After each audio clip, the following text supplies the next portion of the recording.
राष्ट्रवादी चिन्हासंदर्भातली सुनावणी पुढे ढकलण्यात आली। पुढची सुनावणी बुधवारी होण्याची शक्यता आहे। सुनावणी पुढे ढकलण्याची राष्ट्रवादीने मागणी केली होती, तर बुधवारपर्यंत माहिती सादर करण्याचे सुप्रीम कोर्टाने आदेशही दिले आहेत। उपमुख्यमंत्री देवेंद्र फडणवीस यांनी गोपाळ शेट्टींचे आभार मानले। एक सच्चा कार्यकर्ता असा असतो याचं उत्तम उदाहरण गोपाळ शेट्टी। गोपाळ शेट्टींनी अर्ज मागे घेतल्यानंतर फडणवीसांनी शेट्टींचं कौतुक केलंय।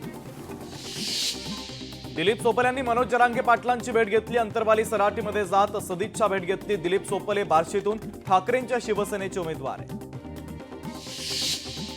राज्याच्या पोलीस महासंचालक रश्मी शुक्ला यांची अखेर बदली करण्यात आली। काँग्रेसने रश्मी शुक्लांच्या बदलीची मागणी लावून धरलेली होती, तर विवेक फणसाळकर किंवा संजय वर्मा पोलीस महासंचालकपदी नियुक्ती होण्याची शक्यता आहे। जळगावमध्ये मंत्री गुलाबराव पाटलांची प्रचार रॅली काढण्यात आली। यावेळी गुलाबराव पाटलांच्या कार्यकर्त्यांनी त्यांची घोड्यावरून वाजत गाजत मिरवणूक काढत फटाक्यांची आतषबाजी केली।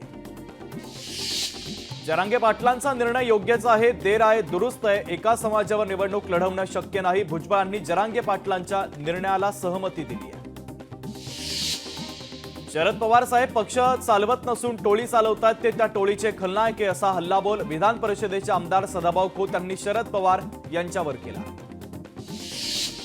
माघारीसाठी कोणीही संपर्क केला नाही। माझ्या भूमिकेला सर्वांचाच पाठिंबा असेल। नांदगावमध्ये वेगळ्या कारणासाठी निवडणूक लढवतोय समीर भुजबळांनी महत्त्वाचे विधान केलंय। ठाकरेंच्या शिवसेनेचे उमेदवार सुनील राऊत यांच्या विरोधात महायुतीच्या वतीने विक्रोळी पोलीस ठाण्यामध्ये तक्रार दाखल करण्यात आली। सुवर्णा करंजे यांच्याबाबत केलेल्या विधानाचा महायुतीने निषेध केलेला आहे। देवळाली मतदारसंघातून भाजप बंडखोर तनुजा बबनराव घोलप यांनी निवडणुकीमधून माघार घेतली, तर महायुतीचा धर्म पाळणार म्हणत तनुजा घोलप यांनी राष्ट्रवादीच्या सरोज अहिरे यांना पाठिंबा दिला। कथित आयएनएस विक्रांत घोटाळ्याच्या संदर्भात भाजपचे नेते किरीट सोमय्या यांना अखेर क्लीन चिट मिळाली। आयएनएस विक्रांतच्या जीर्णोद्धाराच्या नावाखाली 57 कोटी रुपयांचा गैरव्यवहार केल्याचा त्यांच्यावर आरोप होता। बोईसर नंतर पालघर विधानसभेतील बंडखोरी मोडीत काढण्यात देखील महायुतीला यश आल्याचं पाहायला मिळतंय। महायुतीमधील भाजपमधून बंडखोरी करत अपक्ष उमेदवारी अर्ज दाखल केलेले माजी आमदार अमित घोडा यांनी निवडणुकीच्या रिंगणातून अखेर माघार घेतलेली आहे।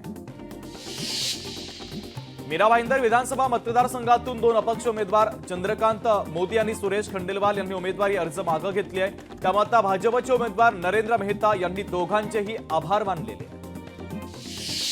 नागपूर पूर्व मतदारसंघातून काँग्रेसच्या नेत्या संगीता तलमले यांनी उमेदवारी अर्ज अखेर मागे घेतला, तर पक्षाच्या नेत्यांशी चर्चा करून पक्ष हितासाठी उमेदवारी अर्ज मागे घेत असल्याचं संगीता तलमले यांनी सांगितले आहे। काँग्रेसचे बंडखोर उमेदवार राजेंद्र ठाकूर यांनी अलिबागमधून उमेदवारी अर्ज मागे घेतला, तर श्रीवर्धनमधून राजेंद्र ठाकूर यांची बंडखोरी मात्र अद्यापही कायम आहे। मीरा रोडमधून गीता जैन उमेदवारी अर्ज मागे घेणार नसल्याची सूत्रांची माहिती आहे, तर गीता जैन यांच्यामुळे भाजपचं टेन्शन वाढलंय। 2019 मध्ये देखील गीता जैन यांनी बंडखोरी करत नरेंद्र मेहता यांचा पराभव केला होता। बोईसर विधानसभेचे शिवसेनेकडून बंडखोर उमेदवार अर्ज दाखल केलेले जगदीश धोडी यांनी उमेदवारी अर्ज मागे घेतलाय। जगदीश धोडी यांची समजूत काढण्यात मुख्यमंत्री एकनाथ शिंदे यांना मोठं यश आलंय। निवडणुकीच्या रिंगणातून जगदीश धोडी यांनी अखेर माघार घेतलेली। पुण्यामध्ये बंडखोराला माघार घेण्यात काँग्रेसला यश मिळालंय। कसबा मतदारसंघामध्ये मुख्तार शेख यांची माघार आहे, तर रवींद्र धंगेकर यांना पाठिंबा देणार असल्याची माहिती त्यांनी दिली आहे। चिंचवड विधानसभा मतदारसंघातून महायुतीचे बंडखोर नाना काटे यांनी माघार घेतलेले आहे। नाना काटेंचं हे बंड शमवण्यासाठी राज्याचे उपमुख्यमंत्री अजित पवार यांनी नुकतीच भेट घेतली होती, तसंच शरद पवारांनी देखील काटेंसोबत संवाद साधलेला होता।